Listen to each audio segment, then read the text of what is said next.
오늘은 요한계시록 14장 14절에서 20절까지 한 절씩 교도하겠습니다. 제가 먼저 14절 읽겠습니다. 요한계시록 14장 14절. 또 내가 보니 흰 구름이 있고 구름 위에 인자와 같은 이가 앉으셨는데 그 머리에는 금 면류관이 있고 그 손에는 예리한 낫을 가졌더라. 또 다른 천사가 성전부터 나와 구름 위에 앉은 이를 향하여 큰 음성으로 외쳐 이르되 당신의 낫을 휘둘러 거두소서.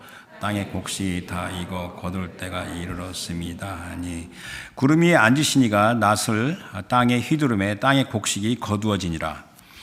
또 다른 천사가 하늘에 있는 성전에서 나오는데 역시 예리한 낫을 가졌더라.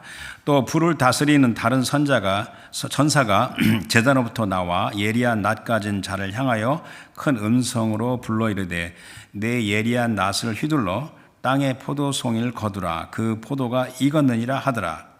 그가 낫을 땅에 휘둘러 땅의 포도를 거두 하나님의 진의 큰 포도주에 다 같이 성 밖에서 그 틀이 밟히니 틀에서 피가 나서 말 굴레까지 닿았고 1600 스타디온에 퍼졌더라. 아멘. 저는 요절을 16절을 정했습니다. 16절 다시 한번 읽겠습니다. 시작. 구름 위에 앉으시니가 낫을 땅에 휘두르매 땅의 곡식이 거두어지니라. 아멘. 잘해 주시기 바랍니다. 오늘 본문은 마지막 추수에 대한 말씀입니다. 그래서 요절 방금 요절에 구름이 앉으시니가 낫을 땅에 휘두르매 땅의 곡식이 거두어지니, 그래서 땅의 곡식이 거두어지는 추수로서 마지막입니다. 그래서 여기에서 제가 오늘 제목을 마지막 추수, The Last Harvest라고 이렇게 제목을 정했습니다. 근데 이 추수는 땅에서, 땅이 지구예요. 지구에서 시행되는 추수인데, 우리 한국말에는 단수와 복수가 있지만 이렇게 명확하게 사용하지 않아요. 근데 영어는 제목이 The Last Harvest, 복수입니다. 그러니까 추수가 두 번의 죽습니다. 하나가 아니라 두 번의 추수입니다. 그래서 오늘 본문은 두 단락, 두 패러그래프로 나눠지는데 14절에서 16절까지는 땅의 곡식이 추수되는 거고 17절에서 20절까지는 땅의 포도송이가 추수되는 겁니다. 그런데 이제 이 두 단락이 이렇게 언어적으로, 단어적으로 또 이렇게 주제별로 서로 이렇게 대칭이 됩니다. 병행이 돼요. 그래서 병행 구조, 그래서 패럴리즘, 그래서 아주 중요한 겁니다. 그래서 평행 대구 구조라고 보통 우리가 이제 말을 하는데, 이 대구법이라는 것은 그 주제를 뚜렷하게 말해주지만 또 주제를 또 강조하는 겁니다. 그러니까 서로 대조되는 강조의 말씀입니다. 자, 오늘 제목이 마지막 추수이면 그 전에도 추수가 있다는 말입니다. 그 전에 추수가 있죠? 그렇죠? 이 땅에서 땅의 곡식의 추수와 포도송이의 추수가 수없이 계속 있어 왔습니다. 이 추수는요, 심판과 같은 의미입니다. 그래서 이 추수 그러면 곧 하나님의 심판인데, 하나님의 심판이 이게 두 가지로 구별돼서 시행됩니다. 첫 번째는 뭐냐면 시간상으로, 그러니까 인류의 역사. 여러분 혹시 히스토리 좋아하면 인류 역사를 쭉 보시잖아요. 그 막 얼마나 복잡해요. 그 인류의 역사 가운데 하나님의 추수 심판이 시행되고, 하나님께서 정하신 때마다 이렇게 심판이 시행되고, 두 번째는 영원함으로, 그러니까 이 시대, 우리가 살고 있는 이 this age 끝에 해당되는 겁니다.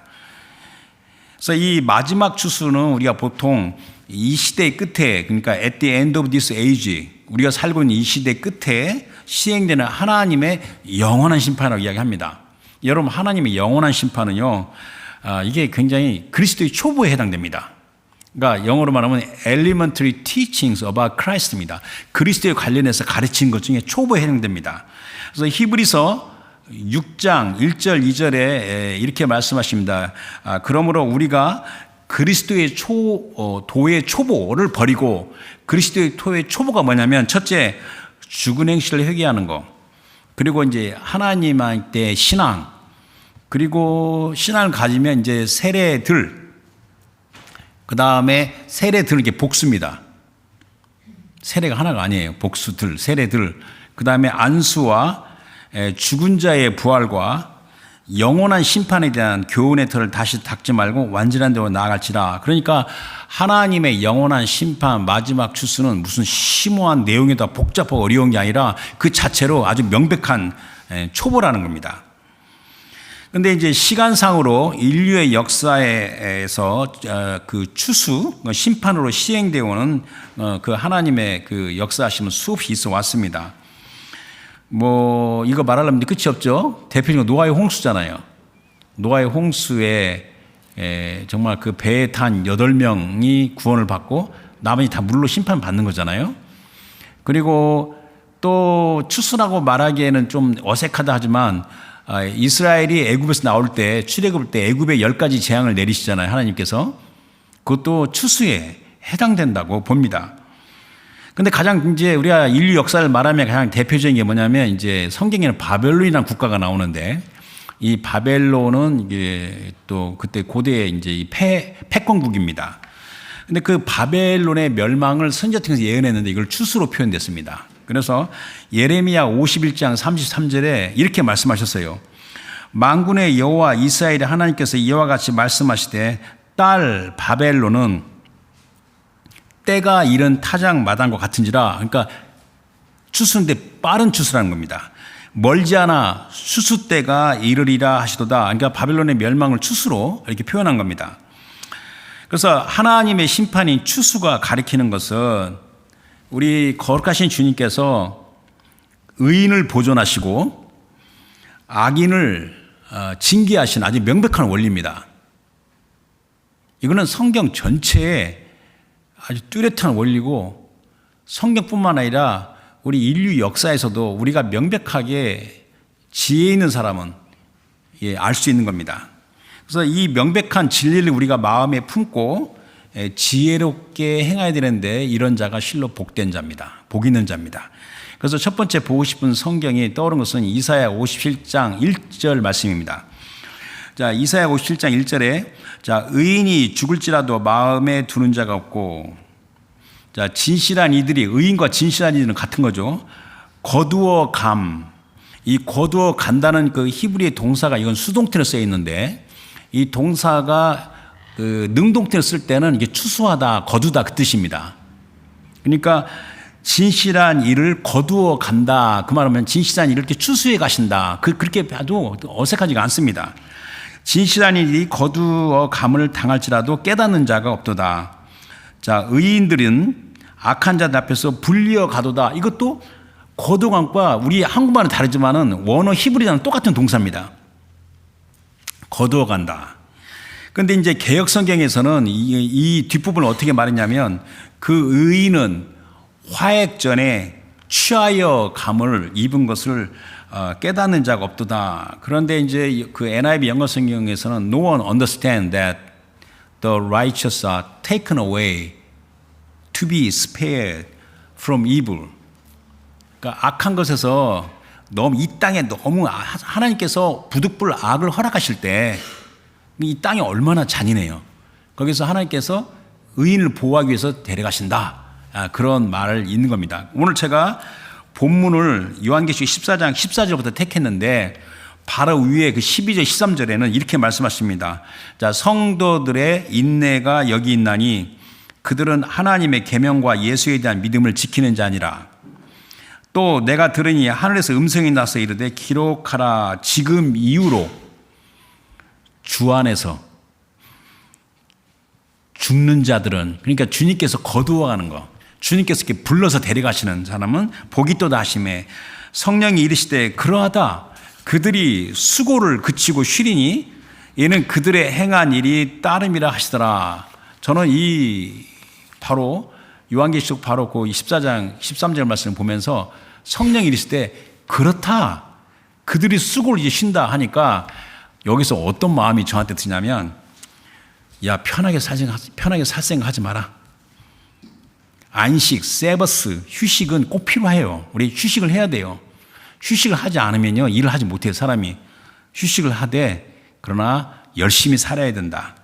그리고 낙심이 되고 또 이 좌절이 되고 절망이 되는 게 감정이 몰려와도 좌절할 시간이 없어요. 시간적 여유가. 제가 일부러 이렇게 블라핑 하는 게 아니라 여러분들 지금 삶에서 여러 가지 문제가 있죠. 그 문제를 우리가 풀기 위해서 노력하는 건 중요하지만 그거에 대해서 낙심하고 좌절하고 절망할 시간적 여유가 없어요. 지금 나가야 됩니다. 그래서 이제 추수에서 하나님 심판에서 땅의 곡식으로 거두어져서 보존되는 성도들은 복 있는 자라고 성경에 말하고 있습니다.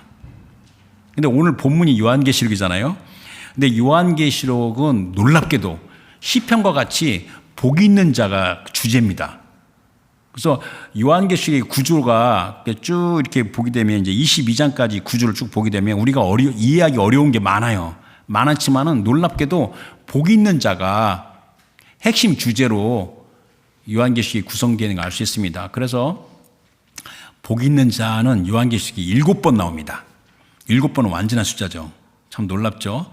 그래서 요한계시록의 앞부분, 그 다음에 가운데, 끝부분에, 특히 끝부분에 집중적으로 나옵니다. 그래서 앞부분에는 복 있는 자가 한 번 나오는데 요한계시록 1장 3절에 이 예언의 말씀을 읽는 자와 듣는 자와 그 가운데 기록한 것을 지키는 자는 복이 있나니 때가 가까움이라 그랬고, 그 요한복음 가운데 부분은 바로 요한복음 14장 13절 그 말 읽었죠.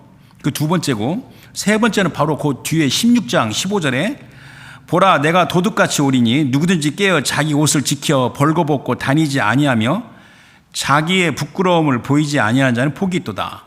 그러면서 요한계시록의 이제 끝부분에 가서 복 있는 자가 4번 반복해서 나옵니다. 그래서 요한계시록 19장 9절에 천사가 내게 말하기를 기록하라 어린 양의 혼인잔치에 청함을 받은 자들은 복이 있도다 하고, 또 내게 말하되 이것은 하나님의 참되신 말씀이라 하기로. 그러면서 20장에 들어와서는 이 첫째 부활 20장 6절에 이 첫째 부활에 참여하는 자들은 복이 있고 거룩하도다. 거기다 복이 있고 또 거룩까지 또 첨가하셨어요. 둘째 사망이 그들을 다스리는 권세가 없고 도리어 그들이 하나님과 그리스도의 제사장이 되어 1000년 동안 그리스도와 더불어 왕노릇하리라. 그러면서 요한계시록 제일 마지막 장 22장에는 2번 반복하면서 마칩니다. 22장 7절에 보라 내가 속히 오리니 이 두루마리의 예언의 말씀을 지키는 자는 복이 있으리라 하더라. 그러면서 22장 14절에는 자기의 두루마기를 빠는 자들은 복이 있으니 이는 그들이 생명나무에 나아가며 문들을 통하여 성에 들어갈 권세를 받으라미로다. 요한계시록 구조를 이해하는데 이 복이 있는 자 7번 나오는 게 굉장히 중요한 이게 요점입니다. 그래서 오늘 본문은 제가 14절부터 택했는데 자 14절 보도록 하겠습니다. 14장 14절 또 내가 보니 흰 구름이 있고 구름 위에 인자와 같은 이가 앉으셨는데 그 머리에는 금 면류관이 있고 그 손에는 예리한 낫을 가졌더라. 근데 이제 우리 한국말에는 또 내가 보니 흰 구름이 있는데 그 안에 보라, 영어는 behold가 빠졌어요. 근데 원어는 있고 영어 성경에는 있어요. 보라는 게 강조하는 겁니다. 그러니까 왜 이런 걸 빠뜨렸는지는 모르겠지만, 자, 내가 보니 보라, 흰 구름이 있고 구름 위에 인자 같은 이가 앉으셨는데, 자, 흰 구름 위에 인자가 뭐죠?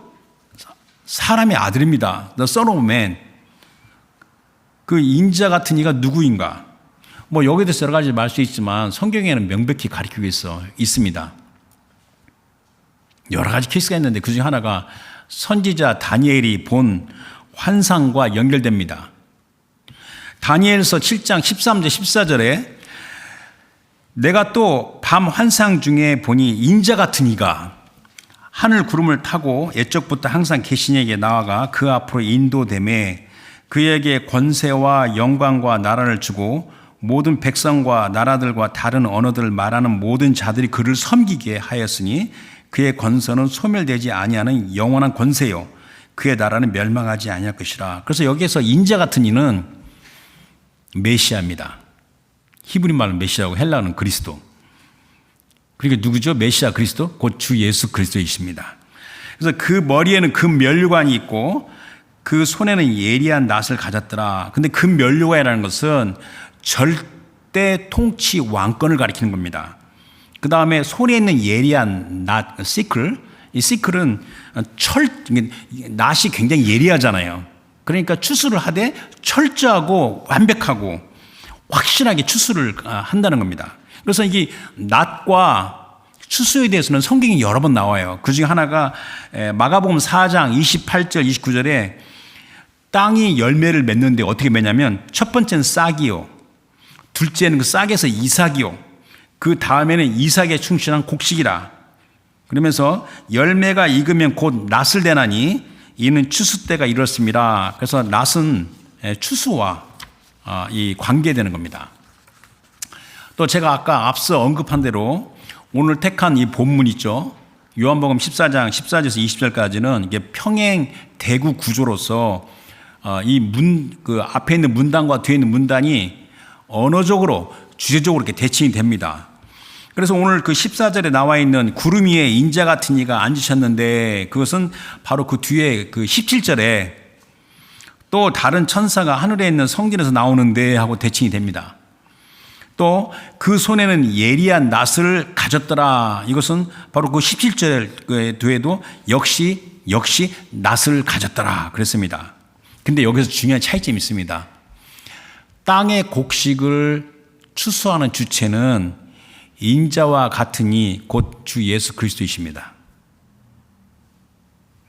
근데 이제 제가 뒤에서 보이지만 땅의 포도송이를 추수하는 주체는 천사입니다.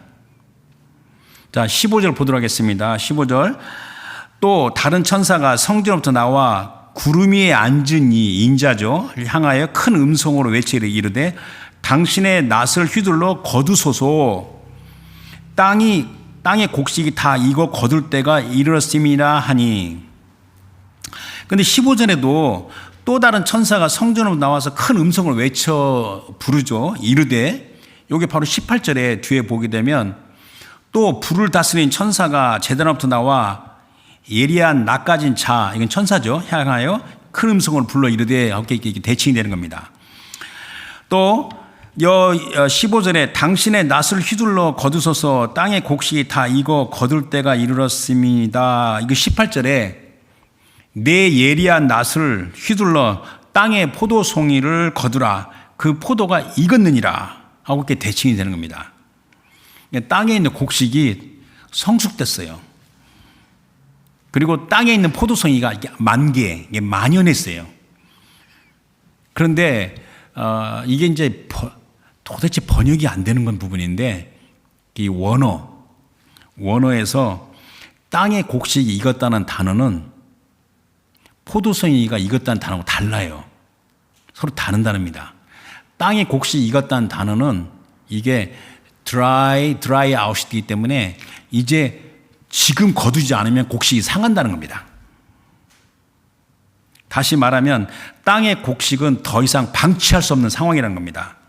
그래서 땅의 곡식이 익어, 이 말은 무슨 말이냐면 만일 추수하는 그 타이밍, 이 타이밍을 하나님이 정확하게 정하는 거거든요.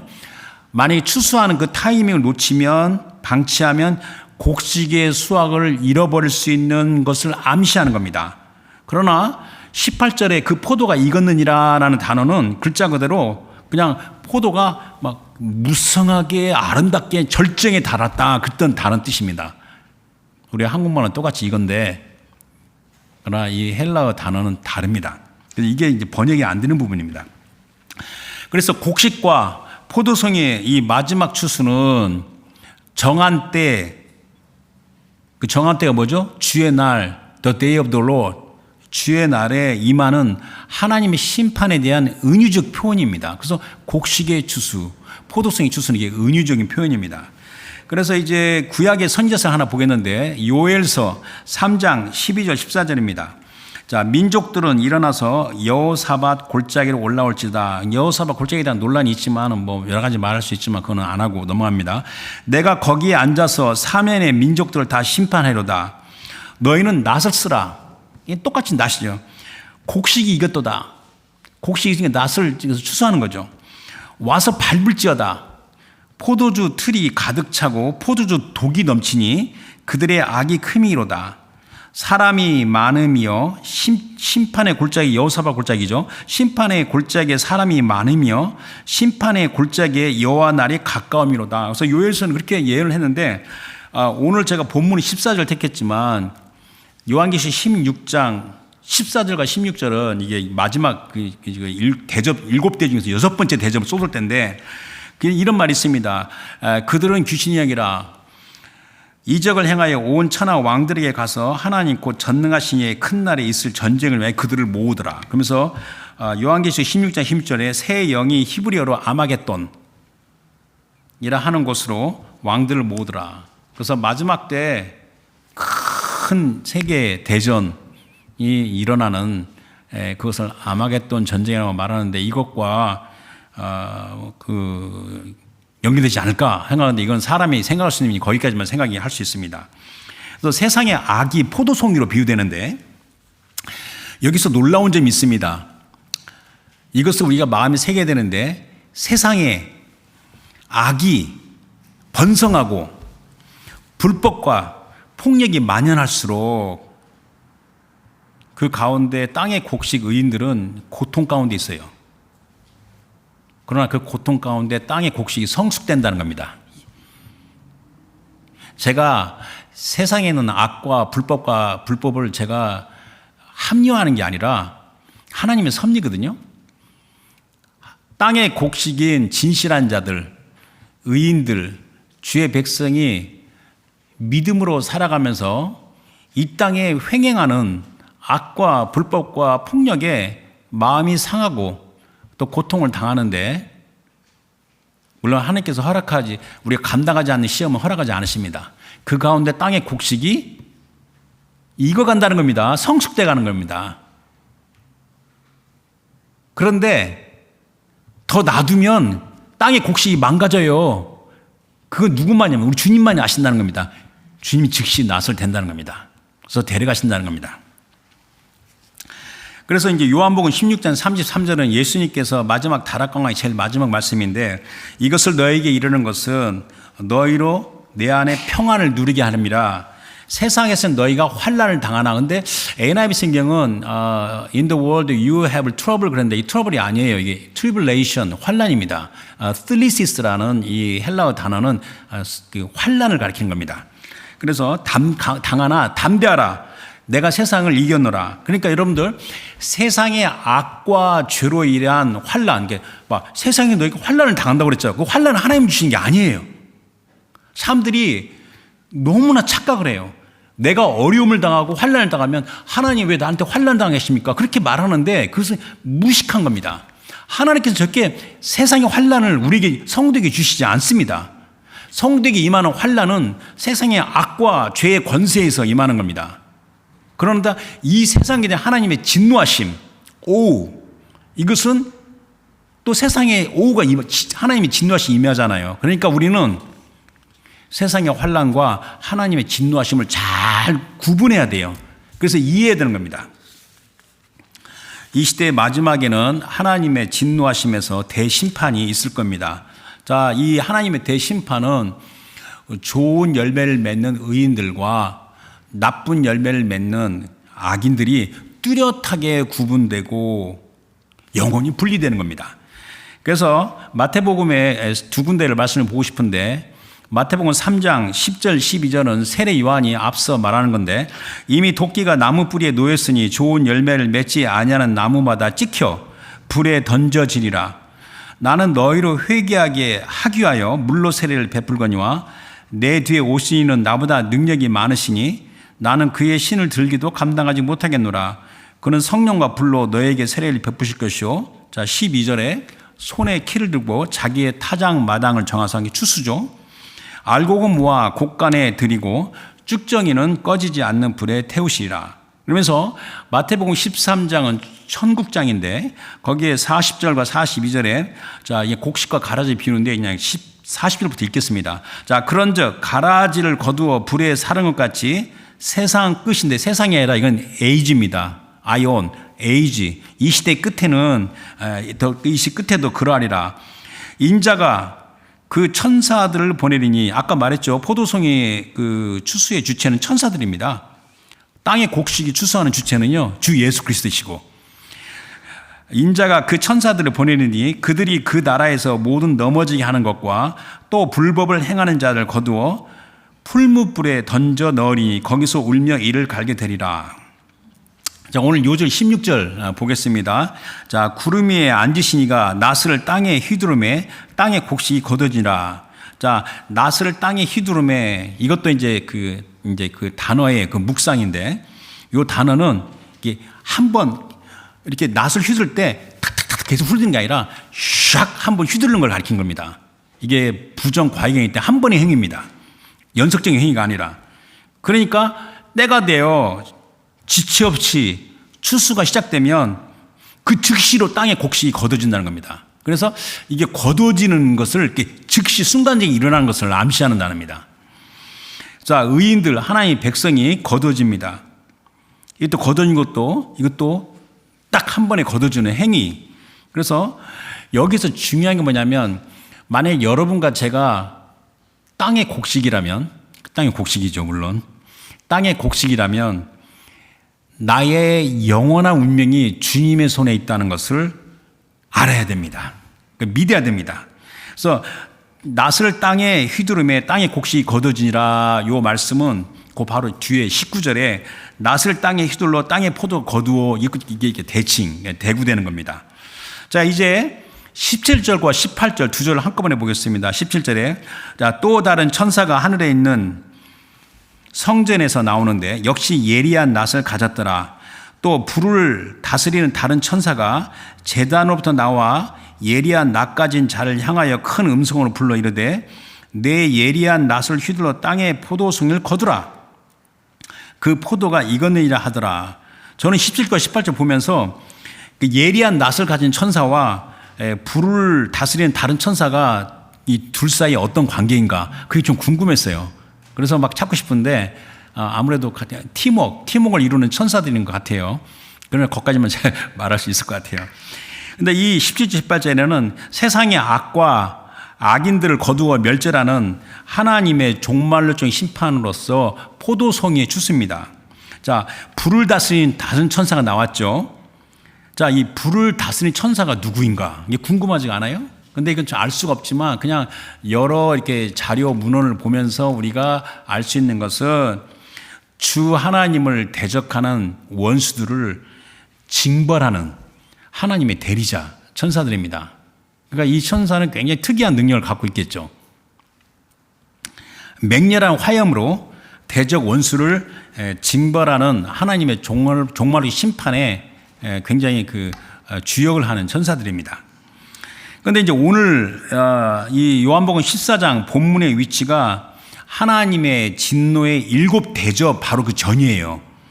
그런데 앞서 7인이 떼어지고 7 나팔이 불리기 전에 잠시 반 시간 동안 이렇게 고요해지는데 그때 땅에 쏟는 불에 대한 말씀이 있어요. 그래서 그것만 참고를 한번 해볼 필요가 있어서 요한계시록 8장 3절에서 5절 보겠습니다.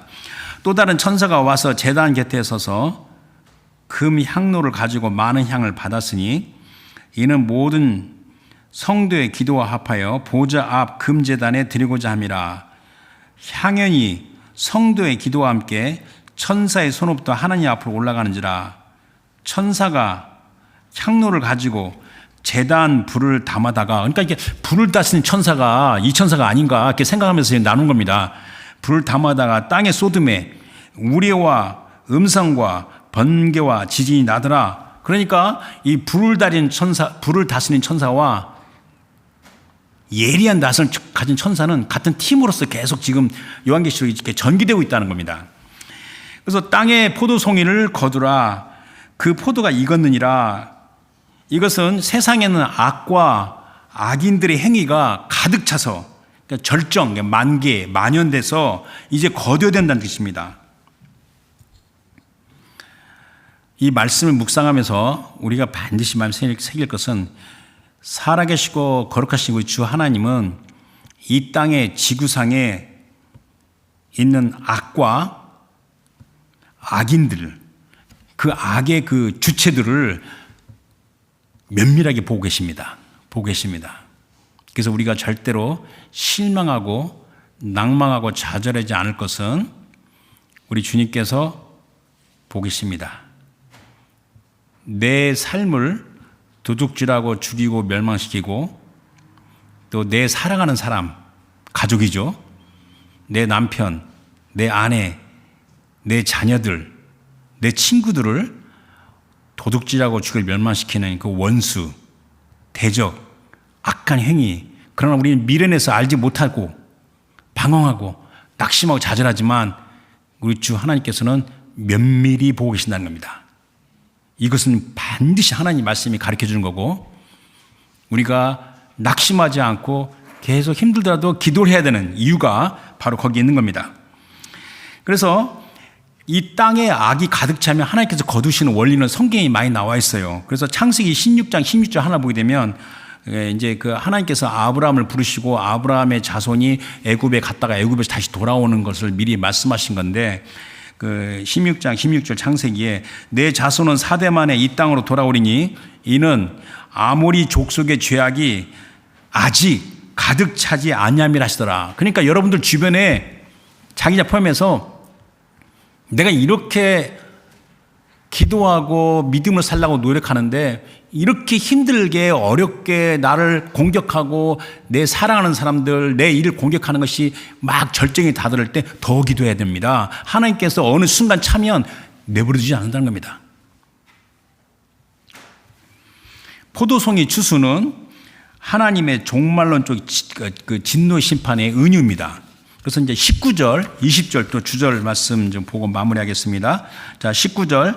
천사가 낫을 땅에 휘둘러 땅의 포도를 거두어 하나님의 진노의 큰 포도주 틀에 던짐에 성박해서 그 틀이 밟히니 틀에서 피가 나서 말 굴레까지 닿았고 1600 스타디온에 퍼졌더라. 그러니까 하나님의 진노의 큰 포도주 틀에 던짐에, 근데 이 포도주 틀은 또 하나의 은유예요. 은유법이에요. 그러니까 포도주 틀에 거둔 포도를 집어넣고 그 포도에서 즙을 내기 위해서 사람이 들어가서 발로 밟아요. 그게 옛날에 그 포도즙을 내는 방법입니다. 요즘엔 그렇게 안 하잖아요. 그래서 포도를 발로 밟아서 막 즙을 냅니다. 그러면 포도를 발로 밟는 자의 옷에 포도즙이 막 튀어요. 이렇게 튀어서 옷이 막 빨갛게 얼룩집니다. 이거는 하나님의 큰 진노하심의 심판에 대한 은유법입니다. 그런데 이제 이 요한계시록 앞에 여섯 번째 이인이 떼어질 때 하나님의 진노하심의 큰 날에 대해서 언급되어 있어요. 그래서 그걸 제가 짧게 읽어드리면 요한계시록 6장 15절 17절에 여섯 번째 그 이인이 떼질 때 땅의 임금들과 왕족들과 장군들과 부자들과 강한 자들과 모든 종과 자유인이 굴과 산들의 바위뒤에 숨어 산들과 바위에게 말하되 우리 위에 떨어져 보좌에 앉으신 이의 얼굴에서 와 그 어린 양의 진노에서 우리를 가리라. 그들의 진노의 큰 날이 이르렀으니 누가 능히 서리요. 자, 여기에서 세상의 왕들이에요. 통치자들이에요. 지도자들이에요.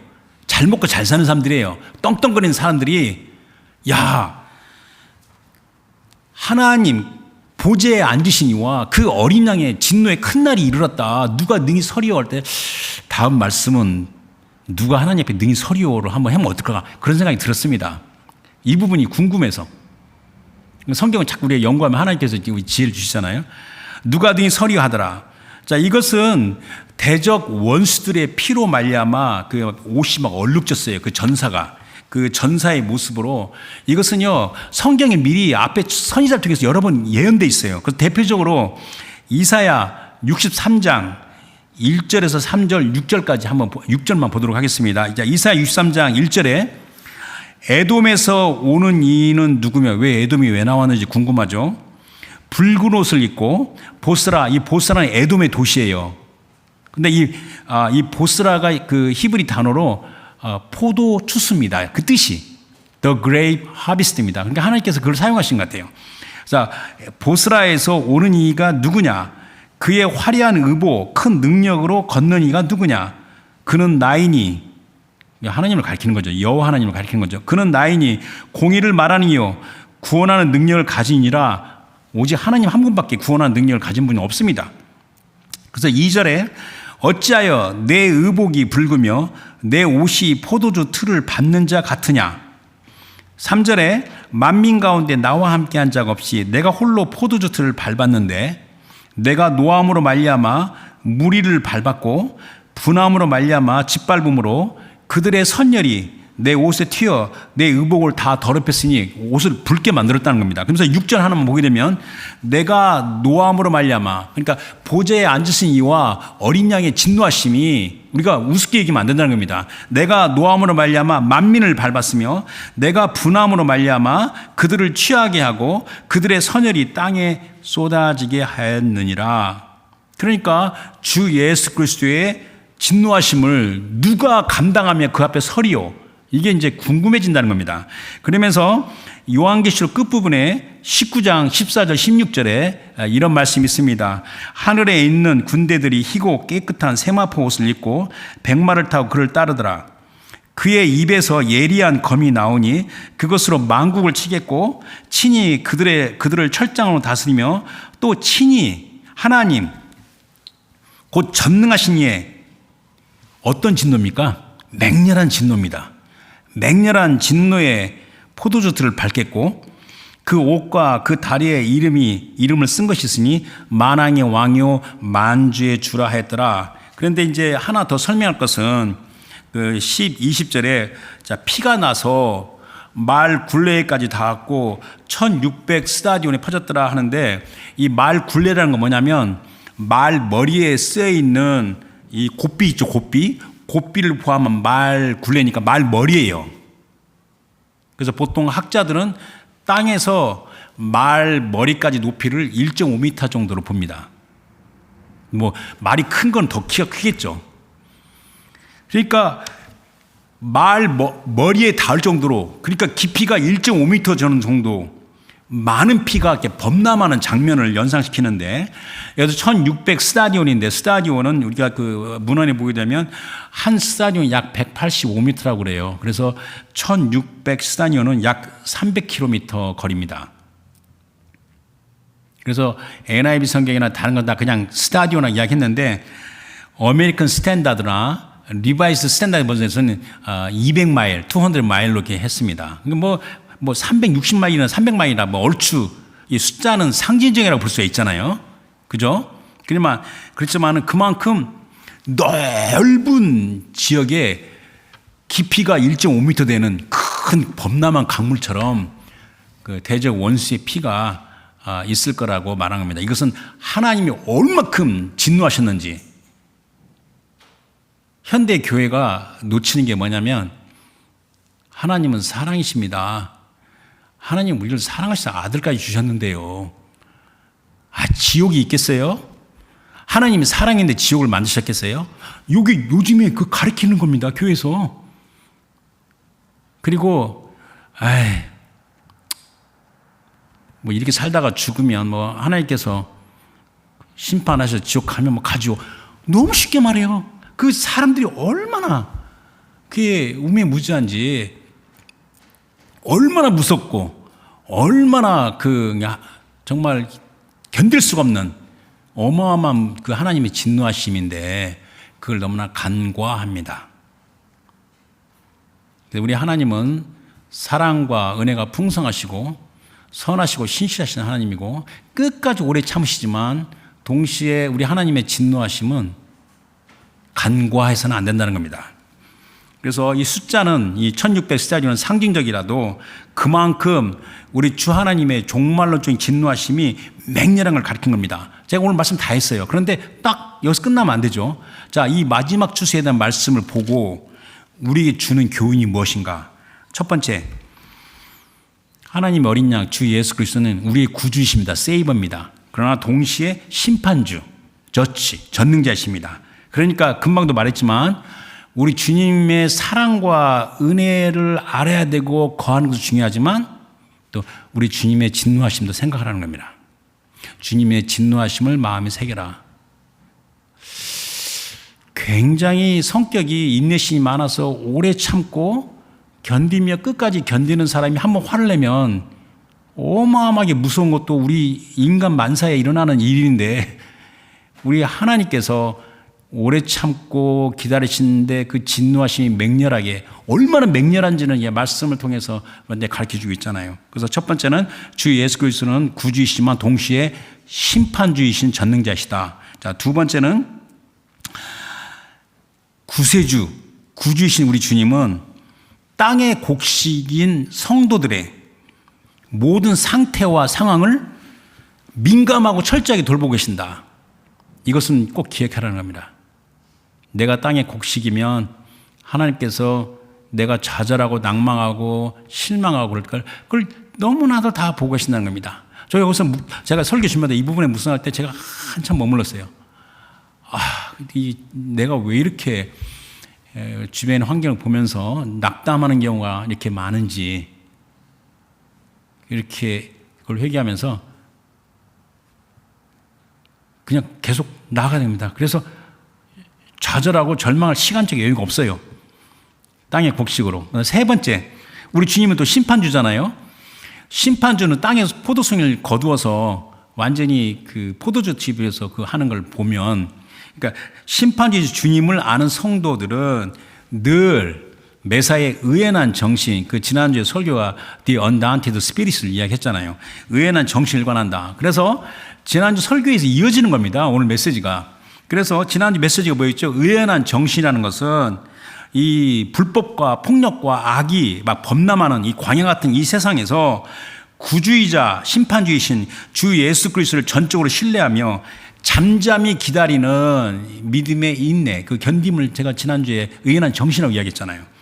그리고 거기서만 그친 게 아니라 자기 일에, 자기 소명에 거침없이 최선을 다하는 겁니다. 그래서 여러분들 완벽하게 되려 하지 말고 열심히 살아야 되는 겁니다. 열심히 일해야 되는 겁니다. 그래서 우리 주님은 땅에 있는 의연한 성도들 기뻐하신다. 그래서 오늘 결론은 뭐냐면, 우리는 아직 육체 가운데 있잖아요. 육체 가운데 있는 이 교회가 주님을 기쁘시게 하시는 아주 절호의 기회다. 그래서 오늘 제가 마지막 결론은, 혹시 무슨 일로 마음이 속상하고 내가 힘들어하고